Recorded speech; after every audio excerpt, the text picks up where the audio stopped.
আজকে রান্না করব চিড়ের পোলাও।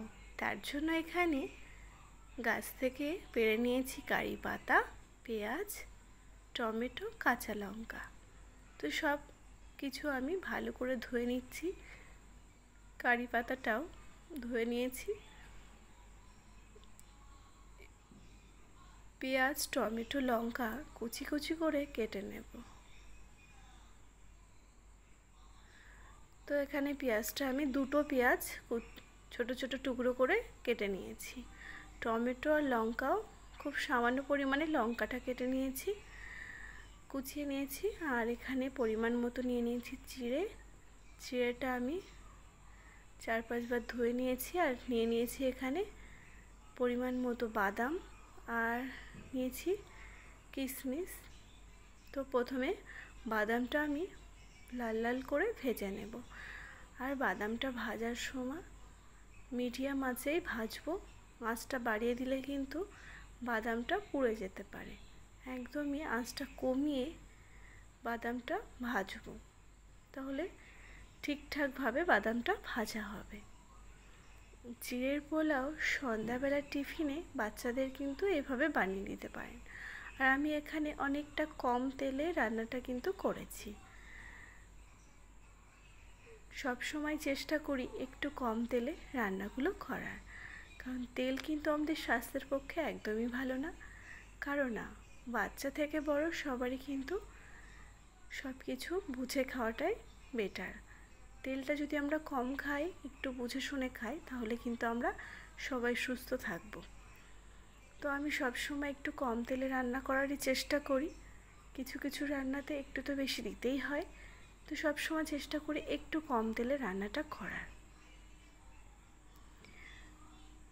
তো সন্ধ্যাবেলার টিফিনেও বাচ্চাদের এইভাবে চিড়ের পোলাও বানিয়ে দিলে কিন্তু বাচ্চারা খুব পছন্দ করে। আমার ছেলে তো ভীষণই পছন্দ করে।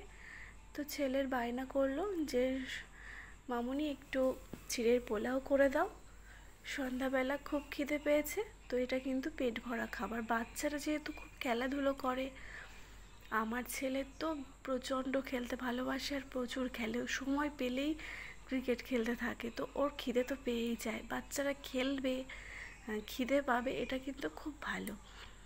তাদের এবার চেষ্টা করতে হবে একটু হেলদি খাবার কিছু খাওয়ানোর। তো চিড়েটা কিন্তু খুবই ভালো জিনিস, পেটও ভরবে। আর আমি চেষ্টা করেছি একটু কম তেলে করার, যাতে ওদের প্রবলেমটা না হয়। তো কারি পাতাটা হালকা করে এখানে পেঁয়াজ টমেটোটা আমি ভেজে নিয়েছি, খুব বেশি ভাজিনি। টমেটো পেঁয়াজ কিন্তু আমি খুব হালকা করে ভেজে নিয়েছি। এবার দিয়ে দিয়েছি কারি পাতাটাও আমি ভেজে নেব। আর কারি পাতাটা দিলে ফ্লেভারটাও কিন্তু বেশ সুন্দর আসে। কারি পাতা কিন্তু আমরা অনেক কিছুই রান্নাতে দেওয়া যায়। তো কারি পাতাটা কিন্তু আমার ভীষণ ভালো লাগে, কারি পাতার গন্ধটা। তো এখানে কারি পাতাটাও ভেজে নিলাম। তো আমার এই রেসিপিটা ফলো করে এইভাবে একটু চিড়ের পোলাও অবশ্যই ট্রাই করবেন। আশা করছি সবাই খুবই পছন্দ করবে। আমার বাড়িতে এইভাবে চিড়ের পোলাও কিন্তু সবাই খুব পছন্দ করে। তো সব কিছু ভাজার পর এখানে কিন্তু ভিজিয়ে রাখা যে চিড়েটা, জলটা কিন্তু আমি ভিজিয়ে রাখিনি, চিড়েটা ধুয়ে রেখে দিয়েছিলাম। ভিজিয়ে রাখলে কিন্তু একদম নরম কাদা হয়ে যাবে, সেটাতে কিন্তু পোলাও করা যাবে না। তার জন্য চিড়েটা ধুয়ে কিন্তু জলটা ঝরিয়ে নিতে হবে, কয়েকবার ধুতে হবে। আর খেয়াল রাখতে হবে চিড়েতে ধান টান থাকলে সেগুলো একটু বেছে নিতে হবে। তো চিড়েটা দিয়ে দিয়েছি, তারপরে একটু হলুদ দিয়েছি, পরিমাণ মতো হলুদ দিয়েছি, স্বাদ মতো নুন, সব কিছু দিয়ে একটু মিশিয়ে নিলাম। এর মধ্যে এবার দিয়ে দিচ্ছি পরিমাণ মতো কিশমিশটা দেওয়ার পর ভেজে রাখা যে বাদামটা, সেটা কিন্তু আমি দিয়ে দিলাম। আর সব কিছু ভালো করে মিশিয়ে নেব। দেখুন অনেকটা কম তেলে কিন্তু আমি রান্নাটা করেছি, দেখেই কিন্তু আপনারা বুঝতেই পারছেন যে কতটা কম তেলে। তো একটু নুন কম ছিল, তার জন্য কিন্তু আরেকটু আমি নুন দিয়ে দিয়েছি। প্রথমে সামান্য একটু নুন দিয়েছিলাম। আর এটা আমি রক সল্ট ইউজ করেছি। রক সল্টটা দিলে কিন্তু খুব নুনটা একটু মনে হয় যে কম, বোঝা যায় না, সেজন্য একটু মুখে দিয়ে টেস্ট করে রান্নাটা করবেন। রক সল্ট দিয়ে যখন রান্নাটা হয় তখন একটু টেস্ট করে দেখবেন যে নুনটা ঠিকঠাক মতো আছে কি না। আর দিয়ে দিলাম বেশ কিছুটা চিনি। পোলাও তো একটু মিষ্টি মিষ্টি না হলে কিন্তু খেতে ভালো লাগে না। তবুও কিন্তু আমি একটু কম রেখেই চিনিটা দিয়েছি, আরও একটু চিনি দিলে কিন্তু টেস্টটা আরও ভালো আসে। আমি কিন্তু সব কিছু একটু কম কম দেওয়ার চেষ্টা করি, কারণ এই টিফিনটা শুধু আমার ছেলে খাবে না, আমরা অল্প অল্প খাবো, তার জন্য কিন্তু আমি সব কিছু একটু বুঝে শুনেই দিই। তো কিন্তু অনেকটা কম তেলে আমি হালকা হালকা করে আস্তে আস্তে নাড়িয়ে চাড়িয়ে নিচ্ছি।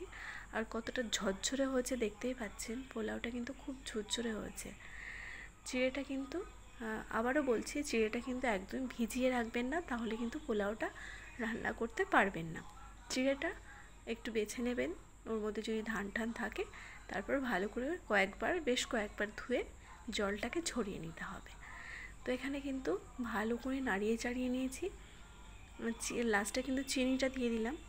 তো হয়ে গেছে রান্নাটা, নামিয়ে নিয়েছি। তো আমার এই রেসিপিটা কেমন লাগলো অবশ্যই কমেন্টে জানাবেন, আর ভালো লাগলে বন্ধুদের কাছে প্রচুর প্রচুর শেয়ার করে দেবেন।